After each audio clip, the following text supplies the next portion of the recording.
Hey, how you doing? Thought I'd come at you with a little video of if you're looking for a solar generator, power bank.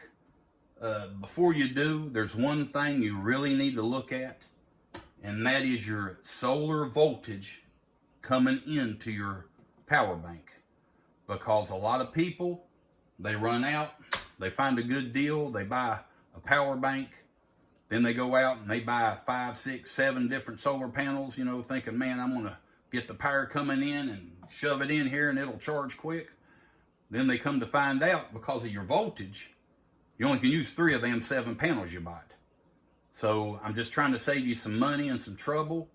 If you just take this little tip here and before you buy, look at what you're going to buy and match them up. That way you're better off and you save money and it's less of a headache. You ain't got to send stuff back or just pile it up in the garage. But, and another thing, if you're going to buy a power bank, I do recommend, if you're really wanting something to do your refrigerators and freezers, stuff like that, and lights, get you something that's at least 2,000 watt hours putting out. And it's got LiFePO 4 batteries, not the regular lithium. Anything under 2,000, nothing's wrong with them, but you're not going to run some major appliances for a good while on them.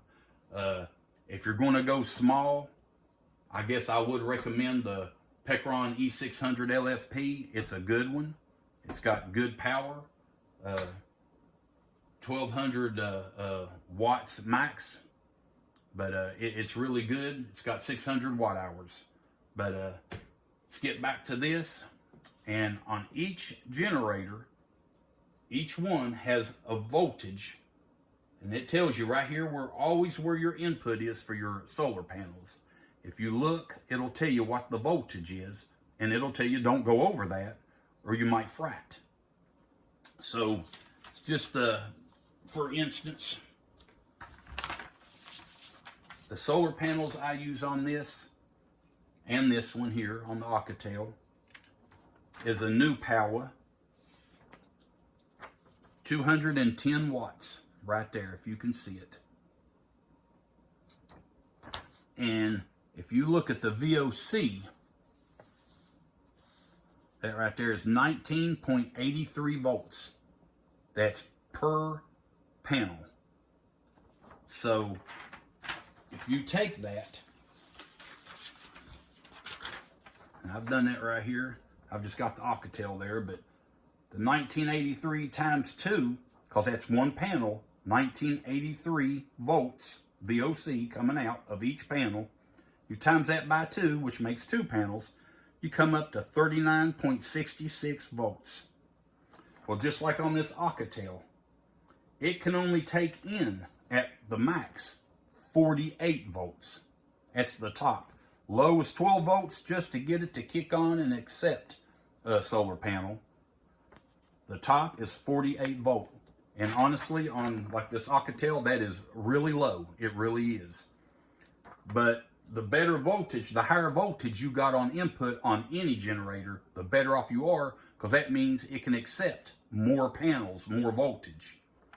But, and what you do is, like on the back of your panel, you just take the VOC, 19.83, and you times it by 2 or by 3 until you come up with whatever's number is on your generator input or less. You don't want to go over it. And it's like, just for instance, on this Alcatel, the most it can take in is 48 volt.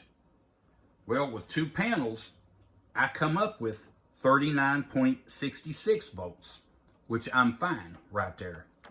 See what I'm saying? But if I was to add another panel and get 3 panels, I take 19.83 times 3 panels, it comes up to 59.49 volts, which is too much for this. And that voltage will fry my PT controller in here. It'll just mess it up, it'll frat. It's just too much. So I have to stick with the 2, you know. Now on 100 watt panels, I could probably get 4, you know, 3 or 4. But just like right here, these are my 100 watt panels I have on my building. If you've watched my other videos, the 3 strands, I've got 3 different ones, and they're 700 watts each. Well, the VOC on them is 21.82 volts. And this is all on the back of your panel. Just like right here, this is a picture of the back of the 210 panels. That's a sticker on there. On every panel, you'll have a sticker on the back with this information. That way, you know what to go by. But like on my 100 watt ones, the voltage is 21.82. Well,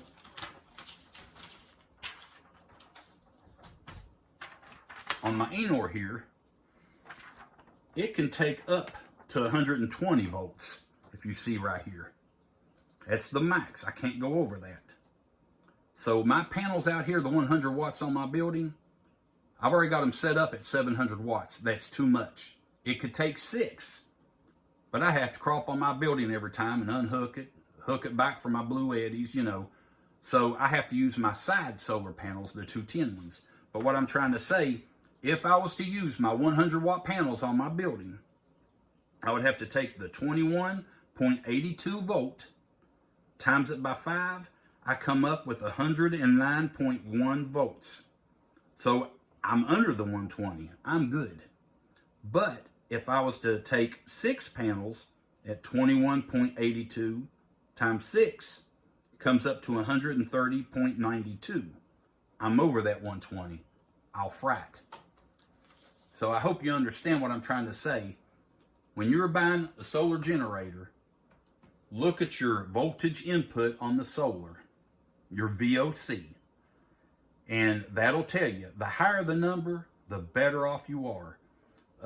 When I first got into this, I got 2 of these Alcatels, you know, and they're good units. They work great, no problems. 2,000 watt hours, great. But the solar input absolutely sucks, because the max I can put into it is 46 volts. I mean, that's not very much. So, you know, it takes time to charge these up. On a good sunny day, all day long, I can charge this up, but it'll take all day. If I get a day that it's partly sunny, it'll take me to the next day to top it off. But again, they're good.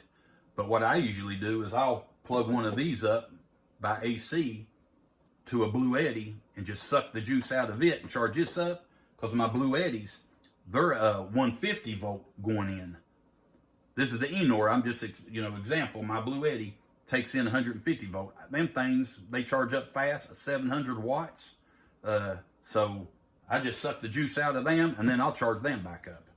It's like right now, my Blue Eddies are running both fridges, both refrigerators, my TV, and my cameras.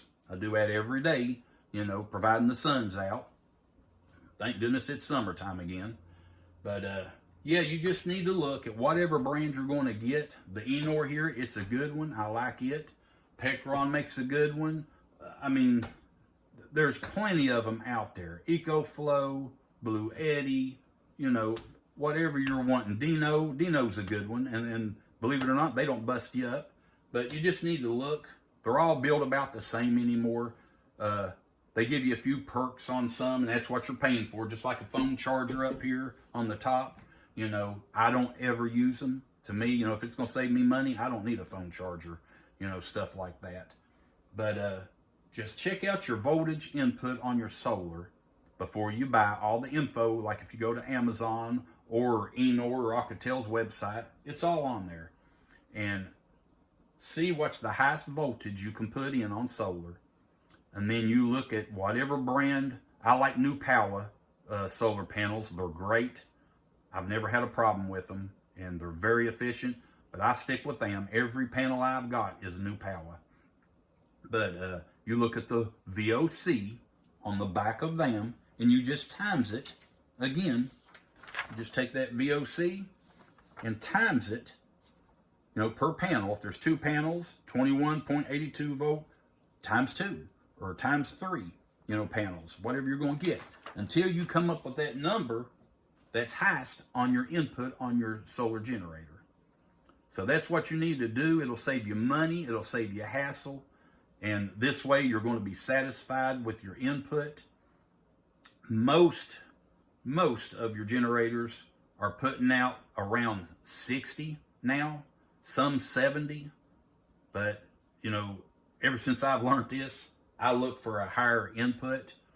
I've got 2 generators coming. I'm going to do a review on them, and they've got the low voltage. One's a small, very small one. One is I want to say a 1500, I believe, but I'm wanting to say it's like a 60 volt, which, you know, is just 10 more volts than this. It's better than this, but not by far. But you want to try to hit at least 70 and up. I'll be honest with you. If you're looking at one, try to get one with the voltage coming in on the solar at 70 or up. But man, if you can hit that 120, 150 range, you're better off. I'm just flat telling you, you're better off. Because you can get more solar, which means more solar means quicker charge. That's exactly what it means. You don't want to take all day long charging this from dead empty, you know. But, you know, don't let that discourage you, because if there's an emergency, you can always hook a gasoline generator, plug this up to a gasoline generator and charge it up quick. Because this thing right here, the Alcatels, they charge up in about, if I ain't mistaken, like an hour and a half from a wall socket on fast charge. I mean, they're quick, just not on solar. But again, like I say, you know, there's different brands, different voltages, but you need to do that before you purchase. Check your stuff out. If you got any questions about it, email me or leave a comment. But hey, I hope this helped you. Just trying to help people. Any questions, like I say, get back with me. And we're going to do 2 more reviews on 2 power stations. And hopefully I got another cooler coming. We're going to do one on it. So, you know, just keep tuning in. And I really would appreciate a thumbs up, subscribe, and share the video. It really helps the algorithms to get this channel moving and out to other people. I really do appreciate it if you would. And I thank you. Have a good one, and God bless.